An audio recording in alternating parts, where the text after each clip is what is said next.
Hi everyone, Chicken here.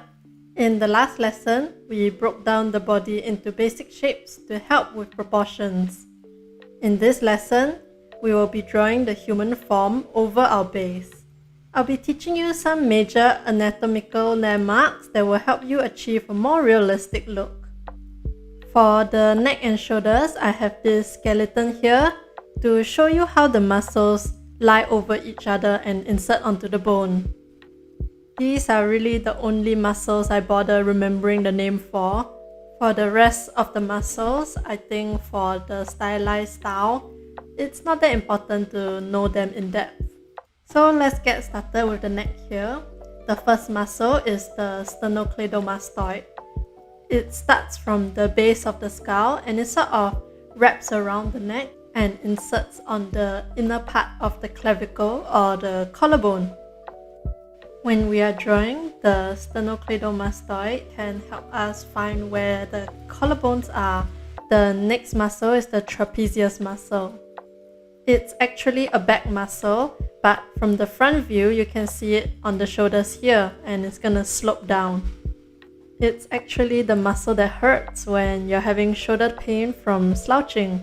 So I'm just gonna draw the neck on these two hits with the two muscles in mind. You can see how the sternocleidomastoid helps me locate the collarbone and also helps me with the shape of the neck. And then it kind of slopes more horizontally to where the trapezius is. Back to the skeleton, our next muscle is the deltoid muscle.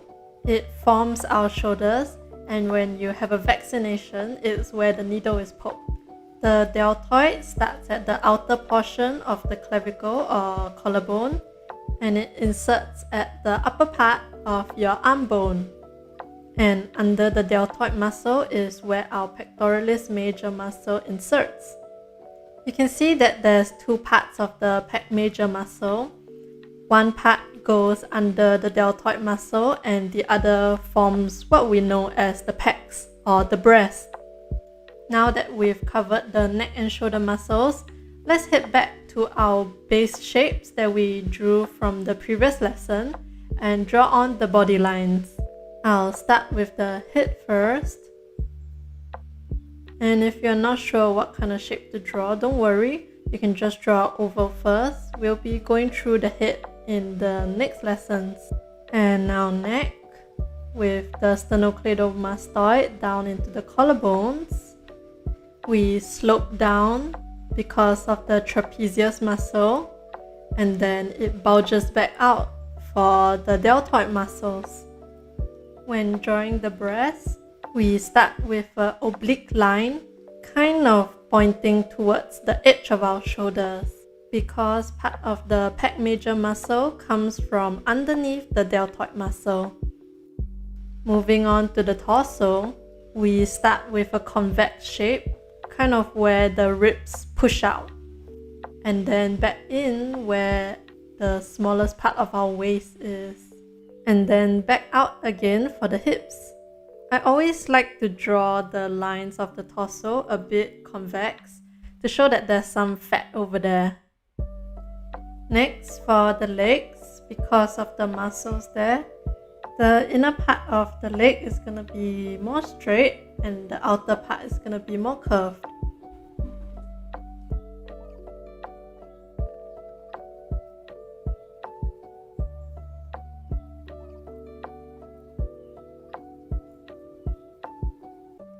The area of the knee here is just going to be slightly straight, and then it comes out for the lower calves.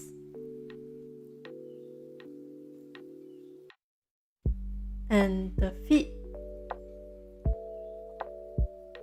If you're having some trouble with the shape of the calves, I kind of like to see the legs as shishamo. It's a Japanese pregnant fish. I think they're so similar because of the shape, where the inside is kind of straight and the outside bumps up like that. It's like the fatty part of our calves are the egg sac. Now let's move on to the arms. After the bump of the deltoid muscle, it's fairly straight and then curved kind of like the calves. To draw the curves, imagine these two parts are being pulled out and this part is being pushed in. For hands, what I can say is practice makes perfect. If you're unsure, just look at a reference and copy them. After a while, you'll slowly learn how they look like and how to draw them.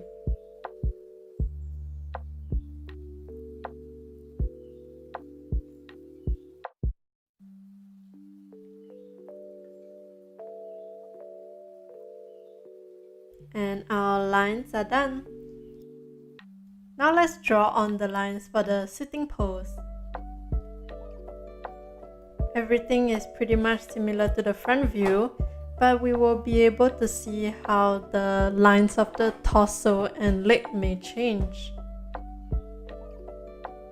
Again, we'll have the neck muscles, the sternocleidomastoid, and it goes down to the clavicle or collarbone, slope down for the trapezius, and bulge out for the deltoid.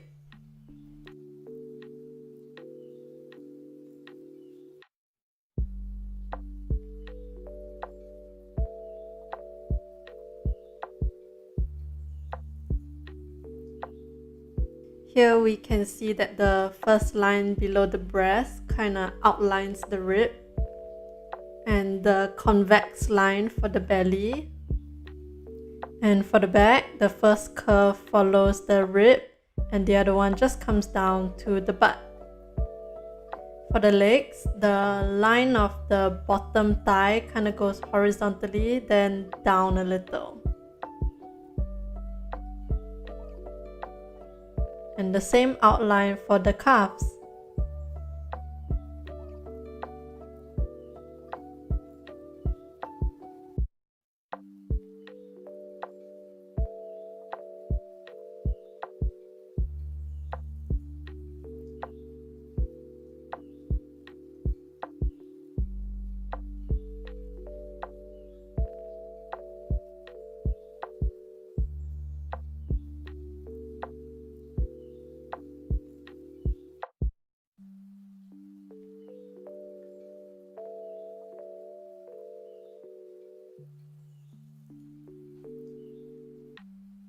Just gonna center the belly button a little bit.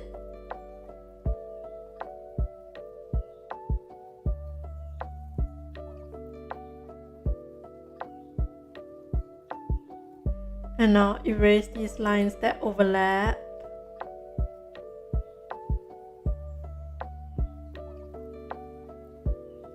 And yeah, so I hope all that was useful. Anatomy is something we as artists have to constantly study. Take a look at the muscles of the human body.